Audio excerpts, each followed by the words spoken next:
Hello అండి అందరికీ ఈరోజు మంచి రుచికరమైన ములక్కాడ పులుసు చేసుకుందాము. కళాయి పెట్టుకొని కొద్దిగా నూనె వేసి ఆవాలు, జీలకర్ర, మెంతులు, ఉల్లి, పచ్చిమిర్చి, కరివేపాకు, కొద్దిగా సాల్ట్ వేసి కలుపుకొని మూత పెట్టుకొని ఉల్లిపాయ ముక్కలు బాగా ఉడికించుకోవాలి. ఉల్లిపాయలు వేగిపోయిన తర్వాత కట్ చేసి పెట్టుకున్న ములక్కాడ ముక్కలు, ఉప్పు, పసుపు వేసేసి గ్యాస్ సిమ్లోనే పెట్టేసి ఇవి ఒక 5 నిమిషాలు ఉడికించుకోవాలి. ఈలోపు టమాటా పేస్ట్ చేసుకోవాలి. కొద్దిగా చింతపండు కూడా నానబెట్టుకోవాలి.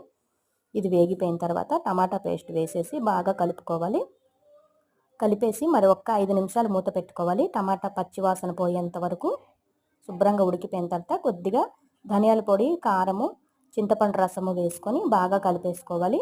ఒక కప్పుడు వరకు నీళ్ళు కూడా పోసుకోవాలి. ఇలా కలుపుకున్న తర్వాత పిసరంత బెల్లం అయితే వేయాలి. మనం చింతపండు వేసాం కాబట్టి వగరు అనేది ఉండదు. ఇవన్నీ వేసేసి మరొక 10 నిమిషాలు మంట మీడియంలో పెట్టి ఉడికించుకోవాలి. వేడి వేడి ములక్కాడ పులుసు మనకి రెడీ అయిపోతుంది. వేడి అన్నము పెరుగన్నంలోకి బాగుంటుంది. Thank you.